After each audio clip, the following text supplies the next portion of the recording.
गीता में श्री कृष्ण ने कर्मयोग, भक्ति योग और ज्ञान योग को ही कल्याण का प्रमुख साधन बताया है। कर्म के प्रवाह से संबंध का टूट जाना ही जीवन का लक्ष्य है और ये लक्ष्य उपर्युक्त तीनों मार्गों से प्राप्त हो सकता है। मैं समस्त प्राणियों के हृदय में विद्यमान हूँ। गीता में श्री कृष्ण कहते हैं कि समय कभी एक जैसा नहीं रहता। जो दूसरों को बेवजह रुलाते हैं, उन्हें भी रोना पड़ता है। जो दूसरों को दुख देते हैं, आगे चलकर उन्हें भी दुख भोगना पड़ता है। हर इंसान को अपने जीवन में जोखिम जरूर लेना चाहिए, क्योंकि अगर जीत गए तो जीवन में सफल हो जाओगे और अगर हार गए तो जीवन का सबसे महत्वपूर्ण अनुभव मिलेगा। व्यक्ति जो चाहे बन सकता है, यदि वह विश्वास के साथ इच्छित वस्तु पर लगातार चिंतन करे। इंसान का अहंकार और अकड़ ही उसकी सफलता की सबसे बड़ी शत्रु होती है, क्योंकि विनम्र व्यक्ति को सफलता हासिल करने में देर नहीं लगती। जीवन में सफलता पाने का एक मूलभूत नियम है कि खुद की गलतियों के साथ साथ दूसरों की गलतियों से भी सीख लेते हुए भविष्य में आगे बढ़े। जिस इंसान के सर पर बड़ी जिम्मेदारियां होती है, उसे इस संसार में हिसाब से रहना पड़ता है, बहुत कुछ सुनना भी पड़ता है और बहुत कुछ सहना भी पड़ता है। जिस इंसान की पकड़ अपने हालात पर मजबूत होती है, यकीन मानिए उस इंसान का जहर उगलने वाले भी कुछ नहीं कर सकते। हमारे जीवन में अनुशासन ही वो चाबी है जिससे हम सफलता के ताले को खोल सकते हैं।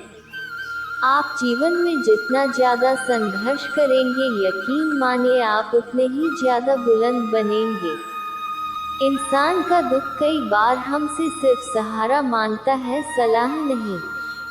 इतिहास गवाह है कि इंसान को विरासत में सिर्फ गद्दी मिल सकती है, अच्छी बुद्धि नहीं।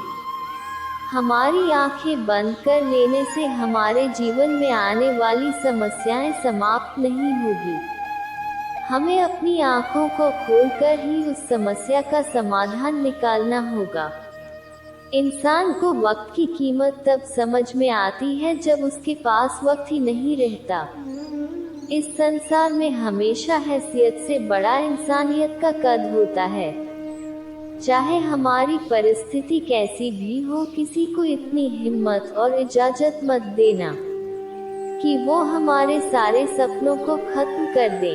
बीते हुए बुरे समय पर पछताने से तो बेहतर है कि हम अपने आने वाले कल को बेहतर करने के लिए दिन रात मेहनत करें। अगर जीवन में अकेले नहीं रहना चाहते हो, तो खुद से दोस्ती करने की आदत डाल लो। भविष्य में सफलता उन्हीं को हासिल होती है जो अपने वर्तमान के समय का सही इस्तेमाल करते हैं। जीवन का हर खेल जीत जाएं यह जरूरी नहीं, पर अपनी हार से कुछ न कुछ सीख जाएं ये जरूरी है। जीवन में सबसे ज्यादा सुखी वही लोग होते हैं जिन्हें अकेले रहने की कला आती हो। प्रेम पीपल का वो बीज होता है जो वहाँ पर उगता है जहाँ पर उसके उगने की कोई संभावना नहीं होती। हमारा अकेलापन कोई सजा नहीं बल्कि एक मौका होता है, ताकि हम बिना किसी रुकावट के अपने लक्ष्य की ओर सदैव बढ़ते रहें। जो इंसान आप में हमेशा उस कमी को निकाले जो आप में है ही नहीं, उस इंसान से हमेशा दूरी बनाकर रखने में ही भलाई है। मैंने ही इस सृष्टि की रचना की है, मैं ही इसका पालन पोषण करता हूँ और मैं ही इस सृष्टि का विनाश अर्थात अंत करता हूँ।